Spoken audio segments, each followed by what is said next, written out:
Thanks for tuning in again, everybody. We're back with your favorite podcast, Luca's Tigers and Bronze. Oh my.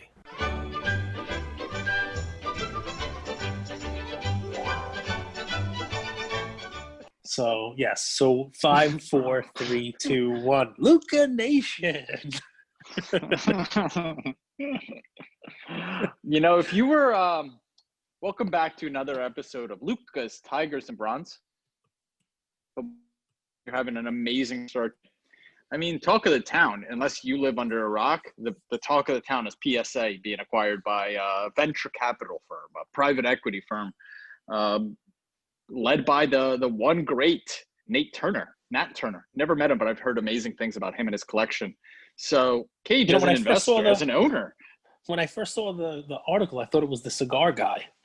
That's Nat Sherman. And I was like, wow, the cigar company was Nat Sherman. And I say Nat Turner. And then I'm like, okay, isn't it odd that probably their biggest customer is buying them? I mean, does it automatically, every one of the thousands of cards that he has there, do they automatically become PSA 10s and that pays for half of his purchase price? Might as well. He's going to upcharge himself and just send that money right back into his. Sounds dirty. So I'm going to go home and upcharge myself. Upcharges on Mbappe's. Mbappe PSA 9s. Yeah. But you're an owner of the Collectors Universe stock, or were an owner. Yeah. Talk to me. What was your first impression when you saw that? Haven't been cashed out yet, but still an owner. What was my first impression? It was mixed, right? So a lot of questions. Also, I believe the owner of the Mets, Steve Cohen, or at least his family trust or something like that, is also part of the conglomerate that's buying it as well. I think he's involved in the takeover as well. Good and bad. I mean, listen, honestly, I was a little surprised because I think that, like a lot of the card values, CLCT, which is the stock ticker for, PSA's parent company, Collectors Universe, it's run a lot. I purchased it. I don't want to tell people. I purchased it like $16 a share. Yeah. So after COVID, it was, I think it was trading at 24, 25 in February and early March. And after COVID, it dropped to $15-16. Yes. So, I purchased it and, I mean, like cards, it's run, 4 or 5 times, 4 or 5X. I'm a little surprised it got bought because of that run, maybe these people had been compiling stock over time and, you can't get more than 5% without letting the SEC know anyway. But yeah, I mean, listen, it's a good company. I'm curious to see what they do. I think for us, for, the rank and file, grading folk, I don't think it's going to have any impact at all. I think it is a non-news item. People like to think, this is the guy, he's coming with money now. And it's funny, it's Steve Cohen or his group. I hear sports talk radio in New York all the time, Met fans who call in and they're like, oh, this is going to be great. We're really going to spend some money now. Steve Cohen's he owns the Mets. And I'm like, the guy just paid what, $2 billion or something like that to acquire the team? You think the first thing he's thinking about is, let me put some more money into the mix? No, he's thinking about how he's going to squeeze some money out of it. At least that's what I'd be thinking, Well, so that's a great point. And I would love to have Adam, the Real 27 guy, on to talk about that because he's a private equity guy. But my understanding, when a company's taken private, they're trying to kind of squeeze out all of the profit. Yeah, I mean, well, they think it's more profitable if they do something different with it. Exactly. But you know how I think of it? Let's think of it like collectors, like sports card collectors, right? Somebody comes to you, Andrew, and says, I have a collection for sale. And you look over the collection, and the guy says to you, this collection is for sale, and it's, let's just call it $71, $74, $75. Oh, just an ironic number out of the sky, right? Let's just call it $75, hypothetically.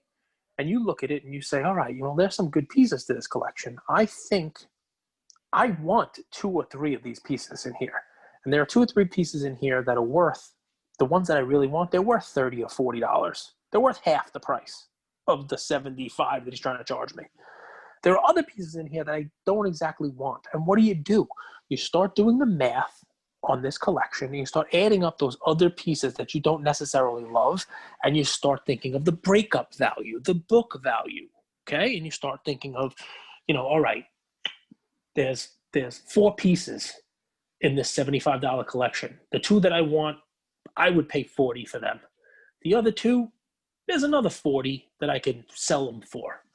So now you buy this thing for 75 and you immediately take the two pieces you don't like and you sell them for 40.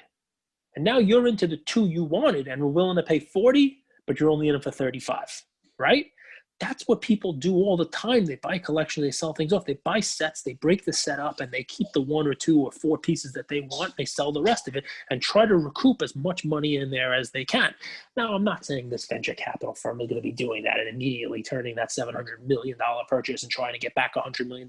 But this guy, Nat Turner, I don't know if he likes coins. Maybe the first order of business is not to get robots in there to uniformly grade PSA 10s. Maybe it's to sell the coin portion of it to some other coin company. I was gonna ask you, Cage, and guys, this isn't what we do. We're just kind of having a little dialogue so you could kind of get inside of our brains. Do you think if PSA was to implement something like AI grading or robot grading, right? It's actually AI grading, but that would be easier to do if they're private or public. Yeah, I mean, listen, I think everything's easier to do when you're private. All right, so one of the biggest. I think so too, right? To get that, I thought so too, but I'd love to hear your kind of take on it. Well, because you're able to operate in the dark, and that's never what anybody wants. But whether you believe it or not, having a publicly traded company provides some form of transparency, not just for shareholders, but for anybody interested. So, earnings day every quarter for Collectors Universe was a great information dump for anybody who had cards there. Right? They had to give what's called a 10Q every quarter and a 10K annually. That's a report to shareholders because a publicly traded company is owned by its shareholders, right? And they had to come out and say what was going on, what their assets, what their liabilities were, which for a company like that would be how many cards they have on hand, how many they've taken in this quarter versus how many they took in last quarter, what the backlog was, how much cash, right? Exactly. They were sitting on a lot of cash though. Yeah, and for a while, how much they were keeping on hand for a lawsuit about PWCC and Probstein and, altering cards and all that other stuff, which, by the way, what does it tell you? If somebody's acquiring it, they also acquire your debts and your liabilities, your assets as well. So that's obviously, true. This venture capital firm, that was like the hottest thing on Blowout for a while. Oh, PSA's in trouble. They're named in a lawsuit about altering cards and whatnot. Obviously, this venture capital firm didn't think too much of the liability that was out there on that lawsuit. Right. So, go ahead. It worries me. I don't want them to turn into Beckett. But that's the thing, right? No one knows what's going on behind the scenes at Beckett. They don't have to give you information. They can operate like Willy Wonka and close the factory down, and no one ever goes in and no one ever comes out. PSA can turn into that. You'd like to think that, and a lot of the messages I'm reading, wow, it's great. One of our own is getting it, right? One of our own. But I don't know whether or not you call him one of your own. I don't know what a precious metal gem. Turn on Narcos and then come back to me in a week if you think he's one of our own. And no offense to anyone. No one's one of your own, right? Well, he may be a collector in that regard, one of our own, but he collects in a different sphere than I do. But, look, it is what it is. Honestly, I don't think there's going to be much in the way of changes. I don't think it really impacts much at all. Things go private, things go public. I think the Topps company was bought by, they were publicly traded at one point in time. I think they were bought by a conglomerate head by Michael Eisner, the ex-Disney CEO. You know what I mean? Cool. And, will there be some other cool things brought to the table? I think that group brought Topps Now. Right. The daily plays. And so there's always, new people, new way of looking at, new eyesight, new ideas is always a good thing. Michael Eisner in that scenario, Topps is a storytelling company, really at the core, right? Yep. Their photos, their cards are storytelling. Yep. He comes from Disney, so he adds a realm of experience and maybe competitive advantage, right? When you come in. Yep. And I'm curious, and I don't think there's going to be many changes for 12 to 24 months, but I'm curious what competitive advantage this private equity fund brings, right? Like what does Nat and that group know or might be able to implement that PSA couldn't do without them? Well, listen, there's obviously room to squeeze more money out of it because any company that has a 1-year backlog on their products, they can streamline something and squeeze more juice out of the berry. What I would hate to see, you think of it like think in the eyes of a collector. If you took the company over, what would you change? One of the first things I'd change is when they get paid. They could book money a full year ahead of time. They don't get paid until the cards are coming out. What if they charged your credit card now? Would that really stop people from grading? Maybe, but probably a minimal amount of people would balk at paying upfront rather than Right. paying, after the fact. So all of a sudden they could book, stuff that they're normally not getting the money for quarters in advance.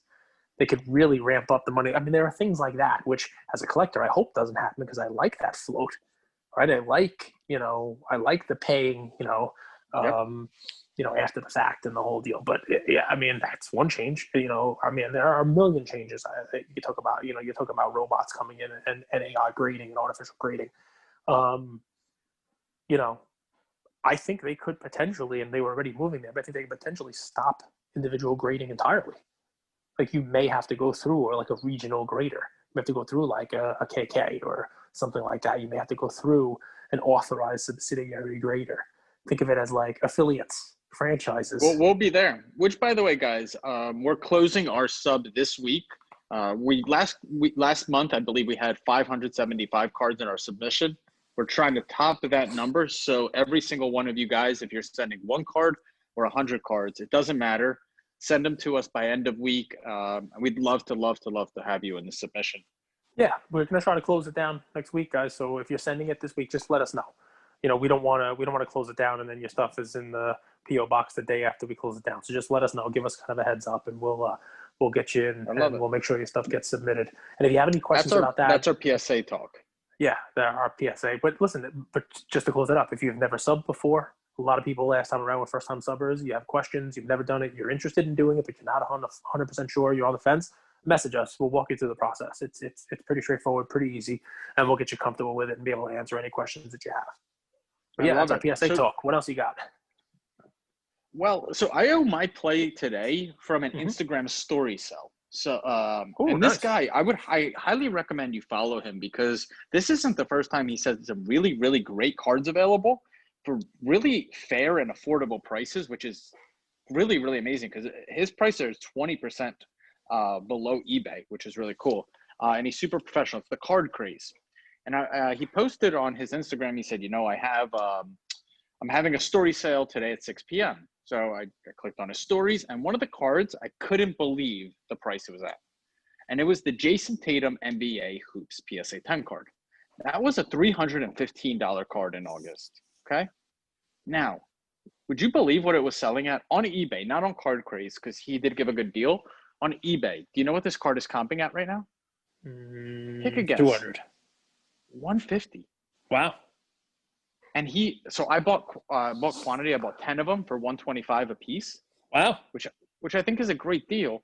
And think about it. What has changed? What has made that card drop from $320 to 125, 135, 150? I mean, okay, they got knocked out. Amazing. Is Tatum still one of the top 5 young superstars in the league? Absolutely. Has Boston taken a step back this season and with free agency? Maybe. But no doubt in my mind, this is a $200 card, $225 card. Taking a step back might be a good thing for his individual stats. Which if you're looking to flip it, if you're buying it at 125 with the hope to sell it at 250, doesn't even have to get back to its 3 and make 100% of your profit mid-season when he's averaging, 30 points a game going into the All-Star break. It doesn't matter if the team's a 4-seed or a 6-seed or a 2-seed. I like it because I think Trae hoops are selling for more than that now. Yeah, they are. Let alone Luka. That's really nice. That's a good play. I'm gonna have to look for that myself. And what's Card cool Craze, with that? Take a look at Card Craze. And what's cool about accounts like him, he always has quantity of the same kind of base cards available, and he sells them for below comps. So I'm assuming he sends them in to get graded himself. So he's in the profit. Sure. But what's great about buying like that, let's say you go to eBay and you have a base card like this Hoops, and they're all selling for 150, 145. If I'm able to get it at 125, I'm already at 20% into the profit, which I think is huge. So right now, nothing changes. The market doesn't go up or down. I could resell it back to the market and get my money back, probably a little 5-6% on top. I love that. If you get those opportunities to buy with the profit already in place, that's huge. That's huge. And those opportunities come up now, but they'll come up more in a down cycle. So if you, I can't urge enough having liquidity. Okay. Because those opportunities, they're far and few between, but when you are able to capitalize on them, it's amazing because really the market doesn't have to do anything, right, Cage? And if it does go up, great. So I kind of am able to win in two ways. I love it. I'm looking at his account right now. It's The Card Craze, all one word. Some great prices. Super professional to deal with. They're great prices, right? Yeah. But you see a few of these, I guess, guys that, they're rippers. They send cards in themselves. They buy, grade, and then they don't need to sell at eBay comps. They just want to do business with friendly people, reliable people that they get friends and family from, and they'll take their 200% profit and then leave some money on the table for others, for buyers like me. So thank you, Card Craze. Listen, I mean, it's cool. I will tell you, he's probably like me, and I'll throw a little fun one out there for you. What I mean by that is, I'll collect cards. I'll grade cards myself. I'll stick them in the basement, and it'll be, cards that everybody's looking at. Great, these hoops cards, Trae and Luka, Tatum, Juan Soto, updates, Mbappe, these cards, stuff that I have, grading. And, I'll sell a couple of them when they come back, but I'll just stash them away and hope they're going up. And then something will happen. If you look at this guy's page, you'll see there's Mahomes RPAs, right? There's Trae RPAs. So obviously, he also buys some big stuff for his collection. You never know when one of those is going to come up. And Andrew's message, it works both ways. The liquidity part. I'll never know when a card that I need to have that today is going to pop up. And my liquidity comes from that basement, the 10 Luka hoops cards, whatever it is. And I need to have $10,000 or whatever it may be to buy a card. Maybe this Card Craze yesterday said, shit, I see a Patrick Mahomes RPA that I want. I'm going to go into my basement and pull out the 12 Tatum hoops cards that I got back from PSA in the last couple of months, and I'm going to sell them. And I need the liquidity. I need the money now. So I'm going to sell them at enough below eBay that I'm going to blow them out. I'm going to get my money on them. And it happens all the time. I know because I've done it myself. I used to call my basement sales in our OG group. He's going to the basement again, because that's the quickest way to build up some cash flow and buy something else. I think you're on mute. You get your money. There you go. You get your money. You get friends and family. You get the money quickly. And me as the buyer, I want the product. I'm not going to negotiate back and forth with you because you're already giving me a great price. It's a quick deal. It's a deal that was done in 5 minutes. So I like it. I definitely like it. I think it's a great card. I think it's a great play. I don't like when I'm giving plays and you have better plays than me.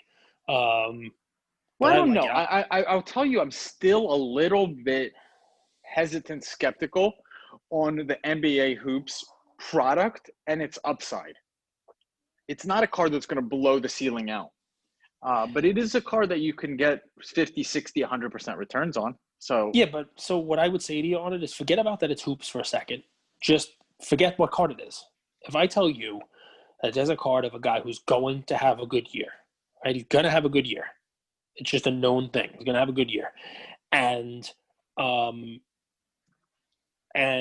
it was selling for $300 already, and now it's down to you're able to get it for $125. It doesn't have to go up to what it was at for you to double your money. It can still be 25% off of its high, 20% off its high, and you double your money on it. Forget that it's hoops. Forget that it's Dominion. Forget what brand it is. That's a good buy. That's a smart purchase. So I like it. I like it for that very reason. I can't get 2018 Panini Prism Pop Report to load up. But, if Trae's base Prism, if I could get that to load up, how many of them in PSA 10 would there be? Base Prism? Probably 8,000, 9,000. 8,000 of them, right? It's got to be 8,000 of them, right? And Luka's over 10,000. There will soon be 10,000 of them, you name it, right? So now those cards are selling for over $700. Your Card Craze guy had them in the story sale for $700. So I should tell you what they're on eBay for: $730, $750. An amazing amount of money. And I know it's Prism. I know that's the thing, but there's 8,000 of them. It got me thinking because I like Trae, and I've sold some of those cards, but I don't want to be out on Trae, right? and I see his hoops card selling for, approaching $200, and I have a couple of those. And I say to myself, are there any other Trae cards out there that are low pop, but that could be a bargain? And I found one, and I got this because I bought a card from seller to remain unnamed, bought it for Ian for his birthday, and it came with a chipped case from PSA. It was PSA 10.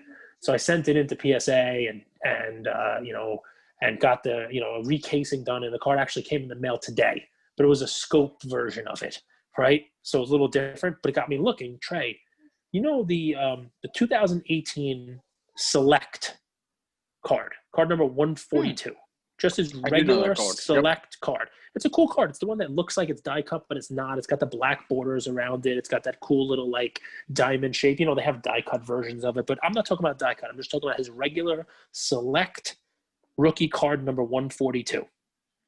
The card sells for about $300. A week and a half ago it was $275, $285. It's like everything else come up. It hasn't come up the way that the Prism has. But it's basically selling now. You can buy, if you have any luck on these, you can buy 2.5 of these for every Prism. If you're lucky, you find somebody's got both, maybe you buy 3 of them for every Prism. Definitely get 2. Do you want to take a guess for me how many PSA 10s there are of this card? Of the Select rookie card of Trae base? Yeah. 1749. Right, so that would make sense, right? If of course my thing has died here. That would make sense, right? If there's 8,000 of them, right, in Prism, you'd figure a card like this, all right, maybe there's not half of them, maybe there's 2,000, maybe a quarter of them. Would you be surprised if I told you that the Select base card number 142 for Trae Young, that there are a grand total of 207 PSA 10s? Wow, I would be. That's insane. That's insanely low for a modern day card. It's really low, and it's a cool looking card. It's shiny enough. It's got the attributes that people like nowadays. It's an approachable card. It's not the same, like what most people don't like about Donruss or Hoops. It's white border and boring and plain. This card is not boring. It's not Optic, but it's not as expensive as Optic. But I think Select is on the come up. I like it for a couple reasons. Number one, that pop is significantly lower than I thought it was going to be. And 2, I think when people start to grab the courtside as an investment item, this card, the base version, will start to get some demand also. The same way when people buy silver, they'll go for a base. It's the same thing here. People will hear Select as a viable alternative and then look at this and say, wow, there's just not that many of these. So that's my play for today. It's a different way of playing Trae. I told you I'm selling my Trae Prism base cards and my silver, and one way of playing it would be to upgrade, right? To have that Grail card and buy yourself a Trae RPA, go get a flawless on-card rookie auto of him and trade up. Another way to do it is, if you still believe in Trae, and let's say you happen to get, $1,500 for 2 of his Prism base cards, you can go out and buy 5 of his Select base cards. So wow, what were last sales on the Select? The only thing holding it back is that there's just not that many of them out there. So last sales, I have them up. So looks like one sold last week in the low 3s. I have a week before that. I have 339 best offer accepted, so it was lower than that. I have a 349 best offer accepted, 333 best offer accepted, so all under those numbers. On November 12th, I have a 300 sale, and I have a 300 best offer accepted, so less than 300. November 11th and November 9th, so we're talking a couple weeks ago, 275 and 285. So, I like it. I think there's still some time to buy NBA as well. NBA has run up, but I like this play a lot. Yeah, I mean, listen, like I said, the only problem you're going to have with it is that there's not a ton of them available on eBay. That's a good thing. Yeah. Love it. There you guys have it, Luca Nation. So the 2 plays today, NBA Hoops, Tatum, PSA 10, PSA 10, the select version of Trae Young, not the courtside, just the base. Guys, we're closing up our sub at the end of the week. So please, please, please, if you're thinking of sending your cards, go ahead. We're going to make a post about it later today. Please send them to our P.O. box. Everything will be set up and taken care of. You could ask the many people that have subbed last month. Everything is taken care of. You send it to the P.O. box. We'll communicate with you. Just put your name and hopefully your Instagram handle and your submission level that you prefer. And that's it. That's a wrap. Cage, anything top of mind before we hop off? No, except if you happened to listen yesterday, you know, we finished 500, a little bit better than 500 yesterday, if you include my over. But Green Bay reverse, man. You laughed at me. Green Bay and the over, bet in the same game. You didn't like it, but that would have been easy money if you watched that bad boy last night. That over was in by the middle of the third quarter, and Green Bay was coasting for that game. So you told me I was 290s when I bring up a reverse. You remember that? You're like, oh, it's so 90s. It was Green Bay and the over 44. Well, in my early 90s, we were betting reverse. I think it was like 4-1 payoff. 4-1, exactly. Both. I don't even remember how reverse went. That's exactly what it is. It was you bet. Like, let's say you bet $25. If you won both ends of the bet, you won $100, 4-1. If you lost one and won one, you lost your bet, which kind of sucks because otherwise it would be a split. If you lose both ends, you lose double your bet. So a $25 bet, you could lose 50 if you lose both ends. You lose 25 if you split, but you win 100 if you won both ends of it. That was the reverse. Yeah. Before parlays happened, I believe it was like how bookies made the math work for them. Listen, it made it easy for me. I remember in college, I had a $25 bet on the Cowboys and the over, and it was looking not good.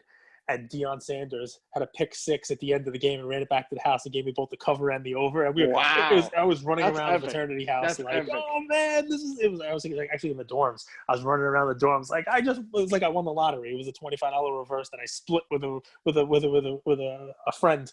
So I made $50 on a $12 bet, and I was running around like a lunatic. In college, it's those wins matter. Yep.